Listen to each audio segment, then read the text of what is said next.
اس صدی میں آپ کو معلوم ہے سوویت یونین کا نام و نشان نقشے سے ختم ہو چکا. یہ تو چونکہ ابھی ریسنٹ بات ہے، سب کو یاد ہے. اس صدی میں پہلے گریٹ اوٹومان امپائر، عظیم سلطنت عثمانیہ، وہ سوویت یونین سے بھی بڑی تھی. سوویت یونین کا تو رقبہ بڑا ہے، اس کی نہ اتنی آبادی ہے، نہ اس کا علاقہ جو ہے زرخیز اتنا، وہ تو ٹینڈرا کے میدان جو ہے ان کی وجہ سے آپ کو رقبہ نظر آتا ہے.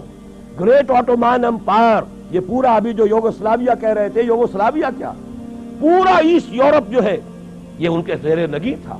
اور پورا شمالی افریقہ، پورا ویسٹ ایشیا، 3 بر اعظموں پر پھیلی ہوئی ایک عظیم مملکت، اور نام و نشان ختم ہو گیا. ترکی نام کا چھوٹا سا ملک رہ گیا. اسی طریقے سے یہ بالکل ہو جانے والی بات ہے، نہ سمجھیے گا جو ہسپانیہ میں ہوا تھا اور جو اب بوسنیا میں ہو رہا ہے وہ یہاں نہیں ہو سکتا. اس لیے کہ بھارت کے ہندو کا یہ ڈکلیئرڈ آبجیکٹو ہے کہ اس زمین کو پاک کرنا ہے. یہ نجس ہے، یہ ملچ ہے مسلمان، اور ان کو یہاں سے ختم کر کے دم لینا ہے. دیو رس کا ابھی ایک سرکولر شائع ہو چکا ہے. تمام ہندو سماجی سیاسی تنظیموں کو اس نے یہ لیٹر بھیجا ہے، سرکولر بھیجا ہے کہ اب وقت آ گیا ہے کہ ہم کمر کس لیں کہ بھارت کی پاک سرزمین کو مسلمانوں کی نجاست سے ہمیں پاک کرنا ہے. اور میں آپ کو یقین دلاتا ہوں کچھ تھوڑا سا رد عمل پاکستان اور بنگلہ دیش میں تو ہوگا، باقی پوری مسلم ورلڈ میں کوئی رد عمل نہیں ہوگا. میں گارنٹی، آئی اسٹینڈ گارنٹی، کہیں سے کوئی رد عمل نہیں ہوگا. اس لیے کہ ایودھیا کی مسجد پہ انہوں نے دیکھ لیا، ہم نے بھی جو رد عمل کیا ہے وہ کوئی صحیح رد عمل تو نہیں تھا. ہم نے مندر گرا دیا، کیا حاصل ہوا؟ بدنامی دنیا میں مول لے لی، دینی اعتبار سے بھی غلط اور دنیاوی اعتبار سے بھی غلط. فائدہ کچھ نہیں، نقصان ہی نقصان. لیکن یہ کہ بنگلہ دیش میں ہو گیا، پاکستان میں ہو گیا، باقی پوری دنیا میں کسی نے یہ بھی نہیں کہا کہ یہ دوبارہ مسجد بن جانی چاہیے، ورنہ ہم اپنے تجارتی تعلقات ختم کر لیں گے. سفارتی تو بہت دور کی بات ہے، کوئی الٹیمیٹم وار تو بہت دور کی بات ہے. تجارتی تعلقات ختم کرنے کی بھی کسی ایک مسلمان ملک میں دھمکی نہیں دی. تو انہوں نے نبض دیکھ لی ہے کہ غیرت نام تھا جس کا گئی تیمور کے گھر سے.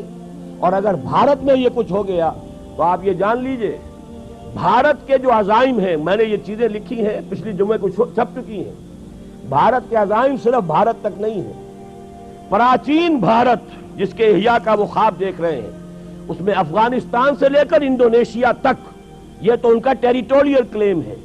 جیسے گریٹر اسرائیل کا کلیم آپ کو معلوم ہے، اور جو گریٹر انڈیا ہے، مہابھارت افغانستان سمیت، افغانستان سے شروع ہو کر اور انڈونیشیا، یہ تو انڈیا اس کے نام کا جز ہے. اس اعتبار سے یہ تو ٹیریٹوریل ایسپیریشنز ہیں. جہاں تک ان کا تجارتی اور معاشی دباؤ ہے، وہ ایران اور عرب کو بھی اپنا حصہ سمجھتے ہیں، زون آف انفلوئنس سمجھتے ہیں. اور یہ زون آف انفلوئنس اب تقسیم ہوگا اسرائیل میں اور بھارت کے درمیان.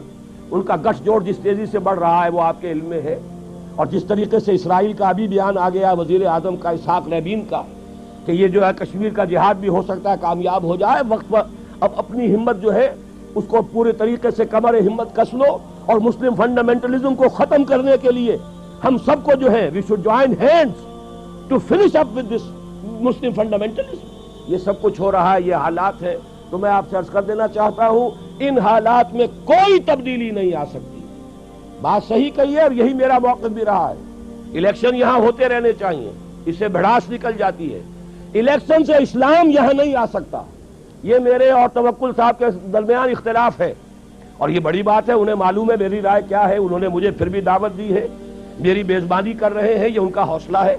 ورنہ یہ کہ میں یقین کے ساتھ کہتا ہوں کہ الیکشن یہاں ہونے چاہیے، لیکن الیکشن سے اسلام نہیں آ سکتا. اس لیے کہ اگر تو اسلام سے مراد ہے نظام، تو نظام کبھی الیکشن سے بدلتا ہی نہیں. الیکشن سے تو کوئی نظام جو قائم ہے اسے چلایا جا سکتا ہے. تو میں ہمیشہ سے قائل رہا ہوں، اور اب بھی میں اس جمعے میں انشاءاللہ پرسوں تقریر تفصیل سے کروں گا. جو میری پچھلی تقریر تھی وہ شاید میثاق میں چھپ چکی ہے، آپ کے علم میں آئی ہو، ورنہ تازہ میثاق دیکھ لیجئے گا. پچھلا میثاق جو تھا، میں ہمیشہ سے اس کا قائل رہا کہ الیکشن ہوتے رہنے چاہیے. لیکن جو اصل ہے اس ملک کے لیے استحکام، وہ اسلام سے ہوگا. اور اسلام سے مراد اسلام کا نظام خلافت، وہ مکمل پولیٹیکو سوشو اکنامک سسٹم جو دور خلافت راستہ میں قائم رہا تھا، وہ اسلام اگر آئے گا تو پاکستان نہ صرف خود مستحکم ہوگا بلکہ دنیا میں عالمی نظام خلافت کا نقطہ آغاز بن جائے گا. یہیں سے اسلام کا احیاء ہوگا.